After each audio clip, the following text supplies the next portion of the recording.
In this episode, I visit with mystery writer Mark Pryor.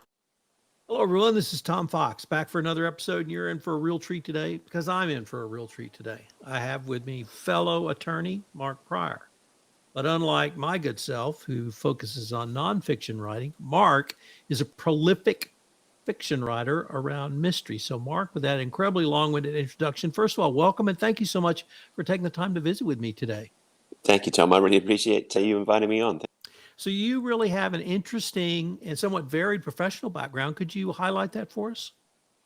Yeah, so originally I'm from England and wasn't quite sure what I wanted to do when I was younger. Tried being an airline pilot. That didn't work at all. Ended up as a journalist on a local newspaper in Essex, which is the southeastern part of the country. Worked as a crime reporter there for a few years before moving to America. Did some freelancing in North Carolina and then eventually decided to go to undergrad, get my undergrad journalism degree, and then went on to law school. Went to law school again in North Carolina, and coming out of there got a job in Dallas at a civil law firm, which was miserable, and then got hired by the Travis County DA's office in Austin, and did that for about 15. Could you give us a couple of highlights of your work at the Travis County DA's office? But for those listeners who may not know, what is the Travis County DA's office? The Travis County DA's office is based in Austin. It's the division that basically takes cases from the police and prosecutes them.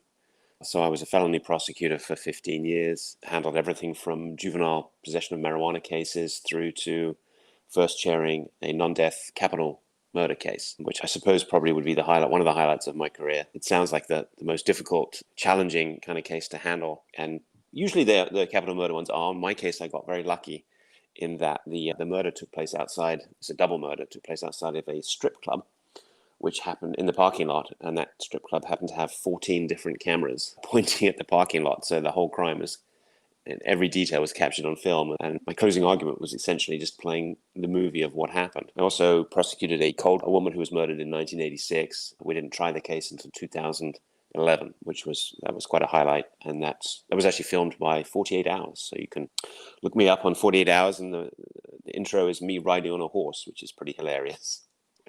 They like the whole Englishman in cowboy boots in Texas. Something about the midday sun comes to mind. But tell us about your current practice at Cofer Connelly. Yeah, so probably about a year ago, a couple of former colleagues, Joffrey Puri and Rick Cofer, approached me about joining them at their criminal defense firm, which they'd had up and running for about 2 years at the time. And I pushed them off, and then 6 months ago, they came back to me and said, come on, it'll be fun, come be a defense lawyer with us. And I was a prosecutor with them. They're good guys, and I knew they'd run a good business, and they laid out the details and the specifics, and it just seemed like too good of an opportunity to miss. Yeah, so now I'm a criminal defense attorney. And you probably can't tell us too much about this case, but you're a defense attorney in an incredibly high-profile case involving a woman named Caitlin Armstrong. Could you at least give us some parameters of why that case is so high-profile? Yeah, yes, I am an attorney. I shall actually be going to visit her in the jail later on today after we've spoken. There's a gag order from the judge that prevents us from giving any specifics, but we've been on the case for a few months now. It's incredibly interesting, it's very high profile, as you say, and we look forward to doing a good job. One of the reasons I find it to be so high profile is I'm a former cyclist. Austin is a hotbed of cycling for a lot of reasons, Lance Armstrong notwithstanding. And this is very high profile in the U.S. and perhaps even international cycling community. So I think it's a very high profile case. A lot of people know about it. And I've been able to read a little bit about it. So I'm going to be very interested to see how it progresses going forward. But we're not here to talk about your legal background and legal practice, although I could do that for probably a long time. Me We're here too. to talk about you as a mystery writer. We're going to get to your latest book in a little bit because that's how I was introduced to your work. But could you tell us when you started writing mysteries, either for fun or for profit? Yeah, so I actually began when I was working at the civil firm in Dallas. I was not enjoying the work and I needed some sort of stimulation or some sort of outlet. And so I wrote a mystery novel set in and tried to sell that, and it went nowhere. And so I was like, I'll just try one more. And wrote another one and tried to get an agent and sell that, and nothing happened. And I thought, what's the harm? I'll try a third. And wrote a third one, and same deal. Over the course of a couple of years, I'm racking up several hundred rejections from agents, and it was almost a compulsion at that point, sort of every rejection is one step closer to acceptance, kind of cult mentality. And then I wrote my fourth book set in Paris, and immediately got interest from agents and signed with Anne Collette of the Reese Agency. And yeah, she sold it to 7th Street Books in a 3-book deal. So that was kind of the launch for the Hugo Marsten series. So tell us a little bit about Hugo Marsten. Yeah, the character is head of security at the US Embassy in Paris. A random gig that I gave him just because the thing to understand about a first novel is that no one really expects to get it published. After 3 books being flushed down the toilet, and I was writing this book, I felt free to make things up and not worry about whether they would be fact-checked or accurate particularly. My imagination was running wild, and so I invented this job for him, and I invented what I thought this job might be. He's a good-looking, charming, very smart, bookish rather than action-oriented detective. He solves things with his mind rather than his fists or a gun. And he's an amalgam, a mixture of my dad, maybe, in that he's very thoughtful and not judgmental at all, but also some actual FBI profilers that I met and worked with at the DA's office. That is his previous career. Hugo's, he was a retired FBI profiler, which I've always found to be a fascinating profession. How many books were in the Hugo Marsten series? There are 9, 7 of which are set in Paris. 1 is in England and 1 is in Barcelona. Why the French setting? My usual response, Tom, is that I point out my friends who set their books in East Texas or upstate New York, and then I ask who has the most fun doing research. Clearly, I try to go for every book. You go to Paris for every book because every book has a different angle. And I love the city of Paris. I love France. I know I'm just generating excuses to go there. Fortunately, my wife does not mind in the slightest. It's so rich in history. It's such a beautiful place. It's such a walkable city. There are endless tales to be told there, and that's why. You have started a new series, and we're going to, for those watching, it is Die Around Sundown. And I'm not quite sure how I came across this book, whether I saw a review of it or one of the newsletters I get, but I bought it. And I think I bought it from Murder by the Book because it's signed. I know I haven't met you, so I know I didn't get you to personally sign it. But it has a detective entitled Henri Lefort. And probably the first thing that attracted me to it was you said, or it was said in the blurb about it, he was a World War I vet. And I'm endlessly fascinated with World War I vets because of not simply what they went through in World War I, but what happened to them after. What we used to call shell then became combat fatigue and then became PTSD. And I've read rather lots of novels about English vets and their experiences after returning to England after the war. But I haven't read only one Frenchman, and he was actually a Basque, but he fought in the French army. But you have another historical angle, which I have never seen, and that's equally intriguing. And it was July 1940. So I wanted to start by asking you to explain to the audience of the significance of July 1940 in Paris and why you picked that time. Yeah, so that was when the Germans essentially strolled in to Paris with their guns tucked under their arms or slung over their shoulders. Virtually no resistance. The strong, brave, powerful, beautiful people of France, of Paris, gave up and let the Germans into their city. When I talk about my other books, people ask me why Paris, what's so great about Paris? And July 1940 is what is great about Paris. If they had fought, if they had resisted more, which the Americans and the English make fun of them for not doing, the beautiful city that we know now would have been, at least in part, destroyed. I'm ever grateful for their cowardice is not the right word, the relinquishment of the city, because in doing so, they preserved it for us. But it also sets up a bizarre situation where you have invaders who didn't take the city by force so much, living alongside Parisians who are trying to lead their normal lives as best they can and live alongside these people. The various tensions, the various relationships. Are you a collaborator? What does that mean? One of the bizarre situations Henri finds himself, and he's very anti-German. He just wants to. He's a policeman. He wants to do his job. He hates that they're there in his city, so he's very anti them. But then he's required to investigate the murder of one of their officers. And that raises the question, well, is he being a French policeman or is he being a lackey for the Germans? And that's something he really struggles with. The I've read several novels that occurred in the immediate aftermath of the American Civil War, set place in the South. And in those novels, the clear sense of failure, of being the loser, of having been defeated, it permeates those novels. I got a little sense of that in your novel, but I also got an American's perspective of a Parisian, which is we're Parisians and you're not. We don't care whether you invaded us or not. You're in our town, and there's a reason you're not a Parisian, and it's that you're not. And There was, I don't want to. So I wanted to maybe explore that. That seemed to go on at the same time.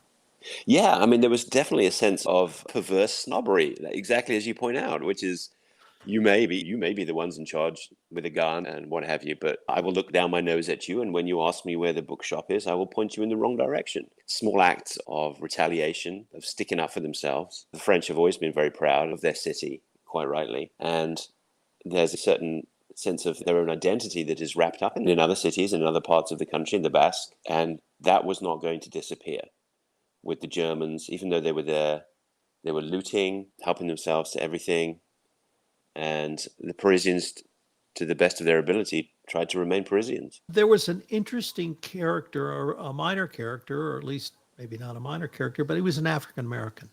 And the book I read before yours took place during World War II, but it also had an African American character who wanted to stay in France after the end of World War II. So I wanted to ask you about the African American military experience in World War One and why an African American would want to stay in France who is not named Josephine. Yeah, and this is one of the interesting things I found about writing this book was reading a lot of history and just having my mind blown by what I didn't know. And then I read about the African Americans who came over to fight in World War One and how poorly they were treated by their own side during the fighting, and more particularly afterwards, being expected to lay down their lives in a foreign country, go back to America, and then being treated as second-class citizens. Of course, it makes perfect sense when you think about it. Why would they do that? Why would they want that? Especially when they found themselves being treated much better by the people they'd gone over to fight for. And so there were very many people who stayed after World War One, African Americans, looking for a better life, in many ways finding it, until, of course, World War Two. The other thing that I found interesting about the time setting of July 1940 was obviously the Germans were in charge. We hadn't had the perhaps worst of the occupation as yet. There were certainly people being shunted off to camps, then put in cattle cars and sent to German concentration camps, but we didn't have that in full force yet. And so it almost seemed, it was early on in the occupation, the worst of the excesses had not yet occurred, but people were trying to feel their way through this new situation. And I certainly found that with Henri. But you've also got, almost as a character, the Louvre. So I was wondering if you could explain not what the Louvre is, but what the Germans were doing to it and how that factored in or played into your. Yeah, so this again was something I didn't know coming into researching this book, was that the Germans closed the Louvre very quickly when they got there. And not just the Louvre, they did the same to movie theaters, to other museums, essentially shutting down the lifestyle. They did reopen everything a few months later to try and restore a sense of normalcy, to win back the hearts and minds of the Parisians to some degree. But of course, one of the main reasons they shut down these museums was so they could help themselves. The amount of looting, the organization that went into the looting was very obviously disturbing to me, but also very interesting because you had very senior people trying to help themselves to great pieces of course, not doing their work themselves. And then you have lower down the people who are boxing up paintings and sculptures and what have you, also helping themselves to things, which is a manner of thievery. There's no honor among them. If I'm thieving for you, then I'll thieve for myself too. And so the setting was interesting in that I wonder what would happen if a detective is required to investigate a murder and is not allowed to go to the crime scene, which is the case for Henri. And as a writer, generally, the idea is that you put your character in a situation and then you make that situation worse, and then you make it worse again. The interest and the tension comes from him trying to overcome these obstacles. As a prosecutor, knowing the importance of a crime scene, one of the biggest obstacles to an investigator I know would be being denied that access. The protagonist or main character, Henri, is a World War I veteran. And I wanted to not really explore the plot around that involves him, the plot device, but really what was the effect of World War I on? Does he have what we call shell shock? He obviously it has impacted his life. But how did you try to draw out his World War I experience that he's still having to live with and through every day? I think every soldier who goes through combat like that comes out incredibly altered, physically, maybe mentally, emotionally, feelings of guilt, shame, secrets to hide. And Henri's no different. He has a condition called misophonia, which is a sensitivity to certain noises, not in the sense that most people don't like certain noises, but in the sense that he will lose his temper and rage if some noise irritates him. But he's not sure if that comes from the First World War or if it's inherent with him. So that's something he Hey, explores. when you say noise, you had some great examples in the book, and I don't want to say them. I want you to describe how small or in that the normal person may think a noise is that can have this impact on him and literally drive him to. Yeah, the comparison I give, and just when everybody knows that misophonia is a real condition, it's something that I have and that my daughter has. And the comparison I give is my wife is a vegetarian, so she will not eat fish or meat just because she doesn't like the taste and she won't do it. And my mother, if you give her seafood and she eats it, her throat will close up and she will likely die. So the former is, oh, yes, I can't stand the sound of nails on chalkboard or whatever. The second one is a physical response to noise. I myself had to exit a theater when one of my children was doing a performance because there was this 5-year-old right behind me crinkling a packet of chips. And my blood pressure went up so high, and I was just so angry, irrationally, of course, that instead of throttling a 5-year-old, I decided to leave the movie theater, which I think was a good decision. And Henri has the same thing, although interestingly, writing the book, I discovered that there are a lot more irritations these days than back then. And the examples Henri has to suffer through are the person he lives with, Nicola. She can't eat an apple in his presence. She can't eat a raw carrot or celery in his presence. And it's something that they've adjusted to the same way my family and thousands of families in America adjust to when there's a misophonia sufferer. I, like many Americans, have loved the George Simeon series with Mark Pryor. And when I read your book, particularly your descriptions of the police headquarters and the physical layout and walking around, I could almost see Margaret walking around. And you're really struck me. I don't know if that was conscious or not, but I really had a sense of visiting a place another friend goes to. And you weren't writing in the Simeon style, but I felt like I knew the buildings because of that. So how did you incorporate? It seemed to me the police administration building was almost a character when he had his own office, for instance. So could you talk about that a little bit? Honestly, I think we should just end the interview with that compliment. Thank you. It's just we're done. That's all I need.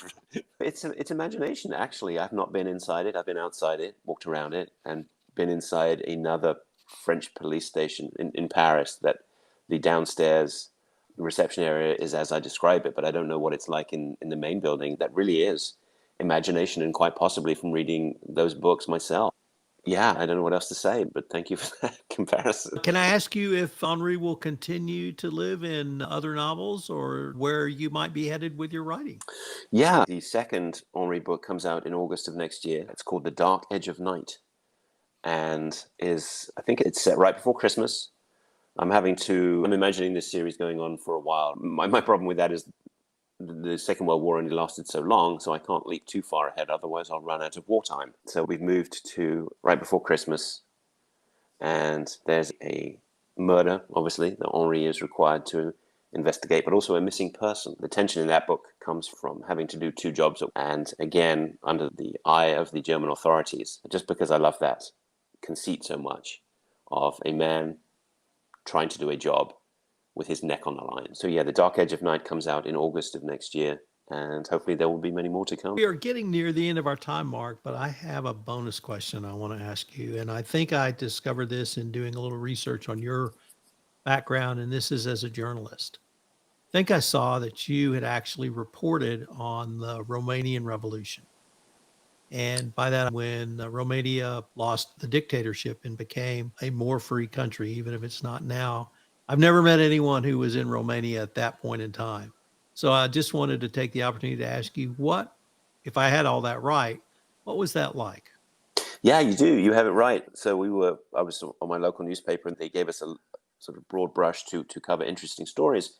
And there was a local business owner who was flying supplies to an orphanage in Romania at that time, and he asked me if I wanted to get on the plane and fly over with them and have a look around. And of course, at the time, I said absolutely. I didn't even change my mind when we took off at 3 a.m. in a field, and he went left instead of right, straight into the plowed part of the field. We basically got out of the small plane and pushed it back onto the runway and took off. That was not a bad omen for the trip. We were there for almost a week, I think. I visited several orphanages, went to market, saw the long lines of people waiting for food. It was one of the most fascinating trips of my life. It was just So, Mark, now we are near the end of our time. So, before we leave, if our listeners wanted any more information on yourself as an author, yourself as criminal defense lawyer, and of course your book, where would be the best places for them to go? Yeah, if they want to learn about my law practice and my colleagues, coferconnelly.com. The law firm is called Cofer and Connelly. Just Google that. For the book stuff and more about me, markpryorbooks.com has links to everything and should tell you everything you need to know. So, we've been visiting with Mark Pryor, author of Die Around Sundown, a fabulous book, first in hopefully a long series of mysteries set in Paris during the occupation. Mark, I greatly appreciate you taking the time to visit with me, and I hope we can continue this conversation. Tom, thank you so much for having me. I hope so too. This is Tom Fox again. I hope you've enjoyed this episode of the Hill Country Authors Podcast. I hope you'll rate and review our podcast on whatever platform you've listened to it. I hope you'll join us again for our next episode of the only podcast dedicated to writers in the Texas Hill Country. The Hill Country Writers Podcast is a special production of the Texas Hill Country Podcast Network.